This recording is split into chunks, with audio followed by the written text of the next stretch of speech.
This is the first of 100 wells we're gonna build in this video. Oh, water!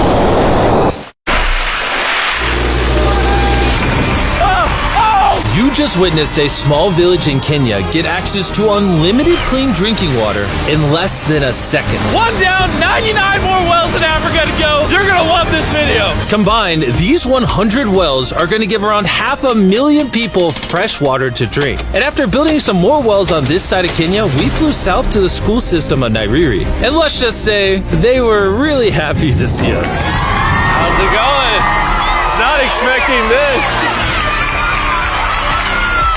Thank you for the welcome. I'm not even sure how to react. I appreciate it, everybody. This village threw a welcome ceremony upon our arrival, and Nolan got really into it. Nolan's the most awkward person I've ever met, and that's a lot coming from me. And after being shown around the school... Here comes our guest. How's it going? Oh, you having a good day? It's nice meeting you. One of the teachers showed me where the students currently get their water, which is from this river. That's extremely unsafe to drink. This is where your students used to get water from? Yes. This is crazy. Yeah. You know, students complaining of infections like typhoid because this is the water we've been using, so we try to treat, but you see, look at it, you know, but at the end of the day, life has to move on. You have to get some water anyway. This situation is obviously extremely sad. These children's lives are being limited and sometimes cut short from being forced to drink unsafe water. But at least for this village, we're gonna put an end to it right now. I don't think this John's gonna fit. I'm a big head. Let's see if we can find some water. Whoa, whoa.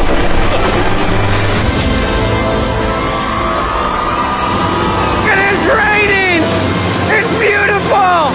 After the water comes out of the ground, it's fed into enormous barrels like this one. And once they're built into the water towers, all of the neighboring villages will not only have clean drinking water, but a pressurized water source as well. Which, in short, means no more doing laundry and unsafe water. And pull! Oh God. Dude, I'll push you off of this.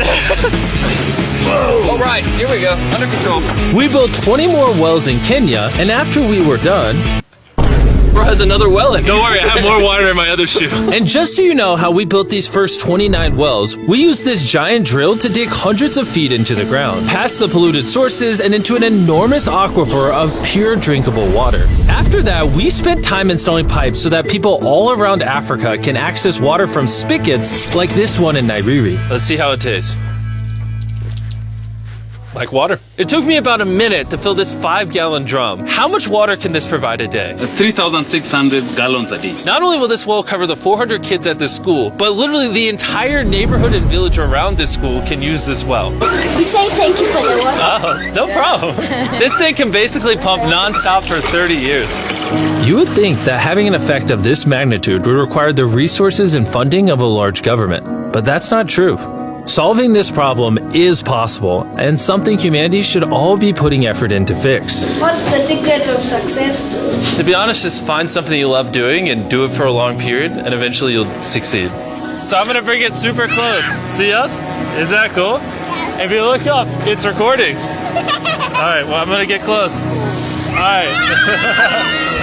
Yeah, you can see yourself. We were also able to install a well for this village, and these 12 other villages. And while we were finishing these wells, we were also able to update one of their schools with brand new computers. How are they liking it? They like them. Glad to see it turned out well. And we also updated the classrooms with new furniture, installed shelves and filled them with new books, donated a soccer ball for every student, and even put modern whiteboards and projectors in all the classrooms. Do you guys like the projector? We were using a chalk and then a lot of dust, but today everything is clean.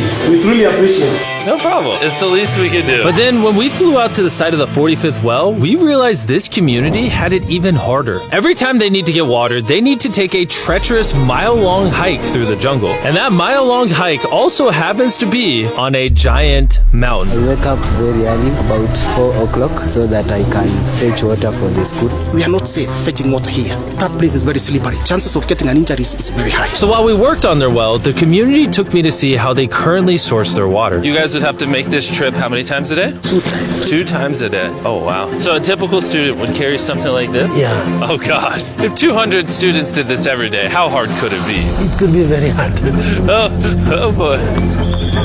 Dang, this is very steep. We're just walking down this mountain forever. Every day. It was actually surprising how difficult this hike was. And these people go through all of that just to get to this spigot. That's water is still unsafe to drink. This is where you guys get your water from normally? Yes. And filled with water, these jugs can weigh up to 40 pounds, which is insane for these children to be carrying up this mountain. The ladies can carry 2 of those. Oh, I totally can as well then. And as soon as these jugs were filled, it was time to head all the way back up. Hurry up, let's go. He's not even sweating or anything. I got it. And now, instead of spending hours a day for unsafe water, their new well is only 10 feet away from the school. So, they can just fill it up here now. I'm too tired. And so we were on our way to the next village where we built our 46 well, but we ran into a little problem. We found out that this village is divided in half by this huge, dangerous river. It may not look like much now, but when the rainy season comes, the water comes up this high and literally swallows this bridge. And why this bridge is such a big deal is the village is over there, the hospital and schools are over there, so they're crossing this bridge multiple times a day. Despite how dangerous this bridge is, it's their only option. This river, when it is swollen, it can sweep away people, students, or even animals. In the recent past, we have lost about 3 people trying to cross this river. This loss of life is insane and absolutely unacceptable. The moment we heard about this, we knew we had to help. So while we started work on a new bridge that would let them reach their well, we then traveled over 2,000 miles from Kenya to the country of Zimbabwe. We've been in Africa for over a week, and we still have a lot more wells to do. You kind of smell. I know, it's weird. I showered this morning. Wow. Yeah. If you let me finish, I can put my arms down. Can I count on you two to finish these wells with me? Yes. First on the agenda was to check out a local hospital that was in dire need of clean water. Upon entering, we learned how big of an impact this clinic had on the village. How many kids do you guys give birth to a year here? In a month, about 50. Do 600 births a year? Wow. But unfortunately, the pregnant mothers at this clinic have to walk over a mile just to get water, and then carry these heavy buckets all the way back. However, the good news is we paid for the construction of a new modern well for them. All that needed to be done now was to turn it on. All right, Nolan, are you ready? I'm ready. Over. Let me get a dramatic zoom in. Nolan, I pressed the button. Is it working? It's flowing. Oh. Do we want to go check it out? Yes. Let's do it. I love how people are immediately just getting water right now. This is easily the coolest thing ever. Nolan here is a professional dancer. Yes. He will join. How do I always end up dancing? What is he doing? Oh gosh. I won't make you watch this anymore. Besides ensuring access to clean water, a lot of the students at this village lack transportation. So we decided to give all of them new bicycles. I know it looks like a lot of kids, but we bought a lot of bikes. Full disclosure, I don't know how to ride a bike. Jimmy only knows how to give away bikes. Never learned how to ride one. Let's break in all the new bicycles. 3, 2, 1, go! Oh, everyone's passing me. Be careful, I don't know how to ride a bike. I don't want to hit anyone. You want to ride it? All right, go for it, little man.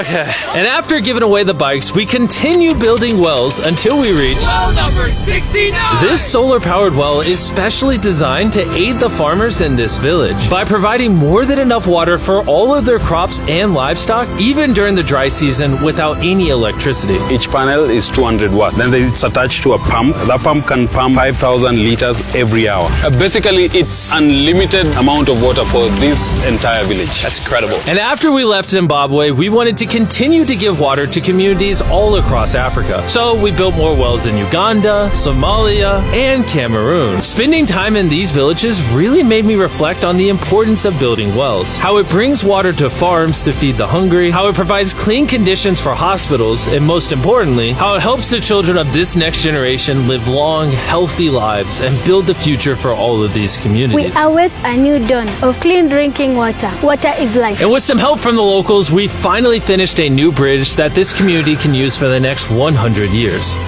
Lives have been saved. Families will come together. The worries will be gone. The 100 wells we built in this video will change a lot of lives, but not enough. I know it's weird that a YouTuber has to do all this stuff, but someone's got to do it. And if no one else is, we're going to do it. As you can tell, it really does change the lives of the communities where we build them. And finally, well 100. Oh my God, I'm so sorry.